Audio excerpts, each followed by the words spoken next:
আমি যেভাবে এই রেসিপিটা আপনাদের সাথে শেয়ার করছি ঠিক ওইভাবে আপনারা বাসায় একদিন ট্রাই করে দেখবেন। যদি আপনাদের খেতে ভালো না লাগে, পছন্দ না হয় তখন আমাকে বলবেন। আমার কাছে খুবই ভালো লেগেছে তাই আপনাদের সাথে শেয়ার করছি যে আমার বন্ধুরা শেয়ার করলে ওরা একটু খাবে, ওরা বানাবে। কারণ অনেকজনে অনেক ধরনেরই আমের রেসিপি শেয়ার করছে। আমের বড়া, আমের ফিটা, আমের পান্তুয়া।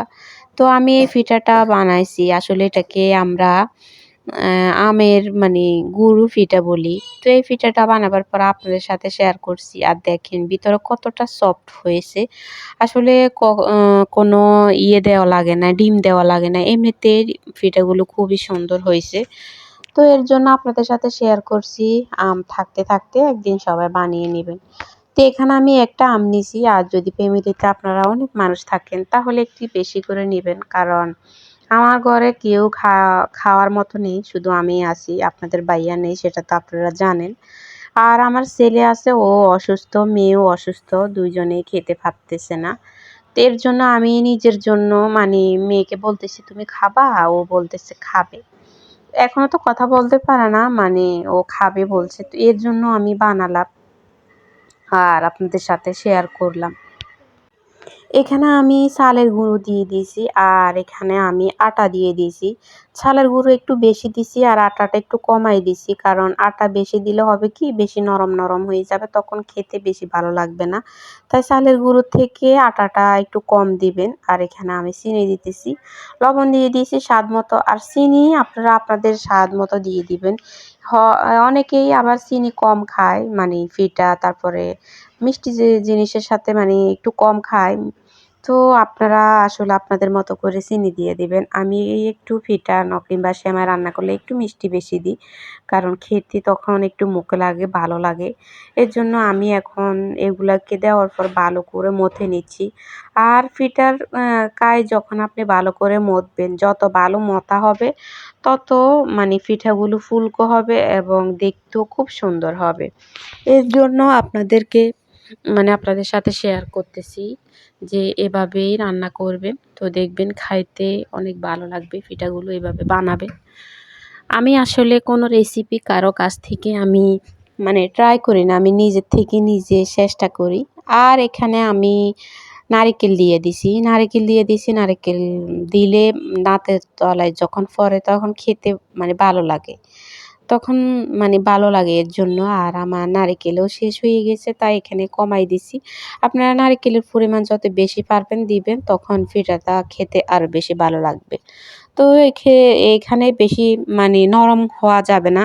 নরম বেশি পানসে হলে তখন আপনি পিঠার গায়ে যখন হাত নিবেন তখন পড়ে যাবে। আর যখন একটু ডোটা একটু শক্ত রাখবেন তখন পিঠার ডোটা যখন দিতে যাবেন ভালোই লাগবে। আসলে আপনি যাদের বিপদে পড়বেন, আমি আপনাদের সাথে একটা কথা শেয়ার করি। যখন আপনি সবার বিপদের সময় আপনাকে রাত্রে ১টা বাজে ফোন দিলেও আপনি গিয়ে হাজির হবেন, ৫টা বাজে ফোন দিলেও আপনি গিয়ে হাজির হবেন। তাদের বিপদের সময় আপনি সবসময় তাদের পাশে থাকবেন। কিন্তু যখন আপনি তাদের বিপদ যখন তারা উদ্ধার হয়ে যাবে, আপনি তখন তাদেরকে পাশে পাবেন না। সুসময়ে আপনি যাদেরকে আপনি সবসময় পাশে পাবেন আপনার সুসময়ে আপনি যাদেরকে পাশে পাবেন, কিন্তু আপনার দুঃসময়ে আপনাকে তারাই আপনাকে তাড়াই দিবে। বলবে যে, "আমার কাজ আছে, আমি এখন সমস্যাতে আছি, পারবো না, আমি পারবো না এখন তোমাদের সাথে তোমার এই কাজটা করে দিতে, সরি।" তখন এই কথাগুলো বলবে। আমি অনেক দেখেছি এরকম মানুষ, অনেক দেখেছি যে সুসময়ে আমি অনেকের পাশে ছিলাম, অনেকের পাশে ছিলাম, অনেকের বন্ধু হয়েছিলাম।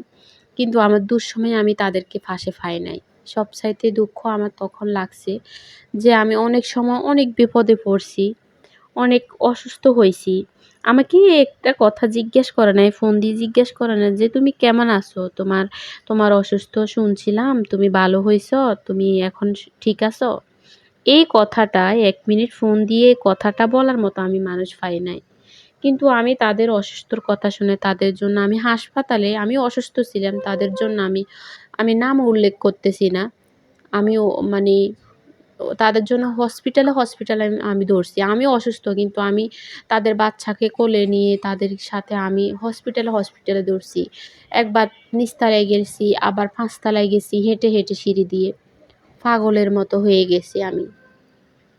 কিন্তু যখন আমি অসুস্থ হইছি, আমাকে যখন হসপিটালে ভর্তি করছে, আমি আমাকে এ কথা ফোন দিয়ে জিজ্ঞেস করে নাই যে, "তুমি কেমন আছো বাবি? কিংবা তুমি ভালো আছো? তোমার শরীরে এখন কেমন আছে?" ওরা আমার পাশেই ছিল, মানে হসপিটালের পাশেই ওরা ছিল। ১ মিনিট আসা তো থাক দূরের কথা, আমার জন্য ১ মিনিট ফোনও করে নাই। ওদের সময় নেই। আসলে আমি অনেক মানুষকে দেখছি, অনেক কিছু দেখছি। এখন আছে না, এখন যখন আমার আত্মীয়স্বজন, আমার শ্বশুরবাড়ি বলেন, বাবার বাড়ি বলেন, কারো অসুস্থ হলে আমার মন চায় না কাউকে ফোন দিয়ে জিজ্ঞেস করি যে, "কেমন আছো?" মন চায় না। তবু মনের বিরুদ্ধে গিয়ে আমি ফোন দিই। ফোন দিয়ে জিজ্ঞেস করি, বারবার ফোন দিই। আমি এখনও ওদের কিছু হইলে মনের ভিতরে অনেক রাগ। কিন্তু বুঝতে দিই না আমি। ফোন দিয়ে জিজ্ঞেস করি কেমন আছে, কি করতেছে, এখন কেমন আছে। দিনের ভিতরে না হইলে আমি ৫-৬ বার ফোন দিই। ফোন দিয়ে জিজ্ঞেস করি। না যাইতে পারলেও ফোন দিয়ে জিজ্ঞেস করি যে কেমন আছে। কিন্তু আমাকে এই কথাটা জিজ্ঞেস করার মতো কেউ ছিল না। কেউ হয় নাই।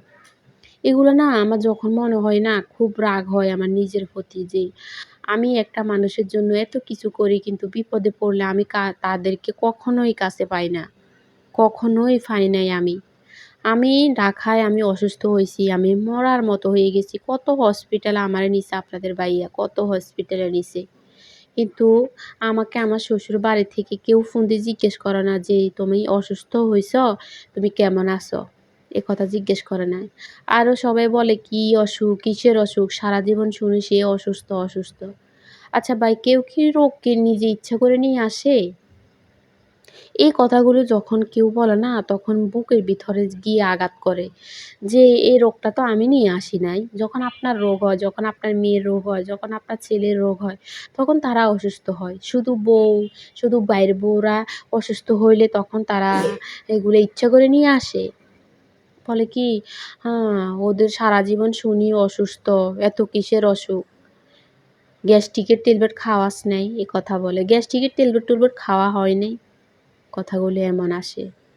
তাও এদিক থেকে ফোন দিলে কথাগুলো আসে। ওদিক থেকে ফোন দিয়ে যদি বলতো, তাও মনেরে বুঝাইতাম যে ওদিক থেকে ফোন দিয়ে বলতেছে। খুবই খারাপ লাগে আসলে। তো সবাই ভালো থাকবেন, সুস্থ থাকবেন। অনেক কথাই বলে ফেলছি আসলে। সবাই কিছু মনে করবেন